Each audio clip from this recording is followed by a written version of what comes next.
উত্তর হচ্ছে না। পিছিয়ে যাবে কিনা? উত্তর হচ্ছে না। দেনেওয়াটা সব পৃথিবীর যাই হোক।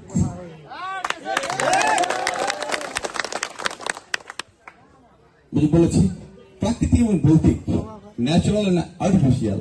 মনে করেন আমার কেউ মেরে ফেললো, তাহলে তো আমি করতে পারবো না, পারবো? তো আমাকে কেউ ধীরে ধীরে আহত করে ফেললো, আমি তো তোমায় চলে গেলাম, পারবো? আচ্ছা, তারপরে আমরা ঝড় আসলো, গাছ পড়ে গেলাম আমার উপরে। ঝড় আসলে এমন ভাবে ঝড়, যে ঝড়ের কারণে আসলে করা যায় না। এছাড়া তখন আপনারাই বলবেন যে না আসলে এবার কিছু করার নেই। এছাড়া মনে হয় সজ্ঞানে সচিত্তে আমার মনে হয় না এখান থেকে পিছনে উচিত। অনুচিত কাজটা আমার করা ঠিক হবে না। সারা জীবন মানুষ তো আমাকে ধিক্কার দেবে, ধিক্কার নিয়ে গেছে যে বাকি জীবনটা পার করবো, হইতে পারে? এখানে ইজ্জতের জন্য তো লড়াই আমরা করি। হ্যাঁ, সম্পদ এবং সম্মান গুরুত্বপূর্ণ তো মহান আল্লাহর পক্ষ থেকে আসে। আবার আল্লাহ ছেড়ে নিয়ে চলে যান। আল্লাহ যদি আমার সম্মানের পথ দেখিয়ে থাকেন, আর শুধু যদি না যায় আমার চলে আসে, কিন্তু আর কখনো সম্মানিত করবেন না। অর্থাৎ আমি সম্মানিত হতে চাই। আমার সম্মানিত মনে হচ্ছে আমাদের সকলেই সম্মানিত হয়। আমার এখন কিছু না, আপনার সকল সম্মানিত হয়। আমরা আজকে কথা বাড়াবো না।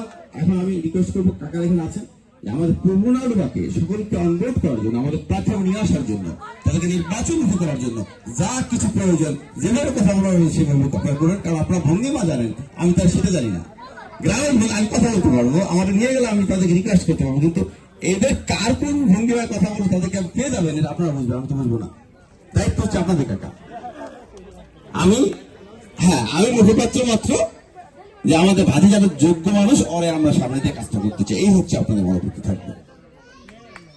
অতএব আজকে থেকে, এই মুহূর্ত থেকে আপনাদের প্রতিজ্ঞা হবে সংসদ নির্বাচন না হওয়া পর্যন্ত মানসিকভাবে আমরা ঘরে ফিরবো না। রেজাল্ট না নিয়ে আমরা ঘরে ফিরবো না।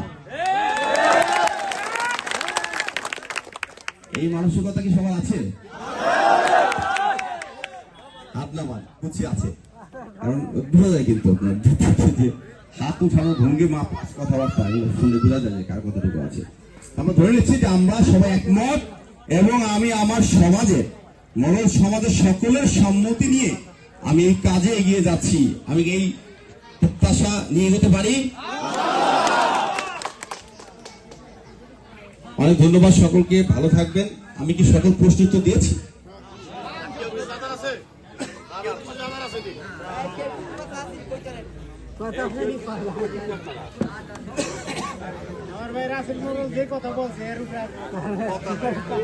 চেষ্টা করছি।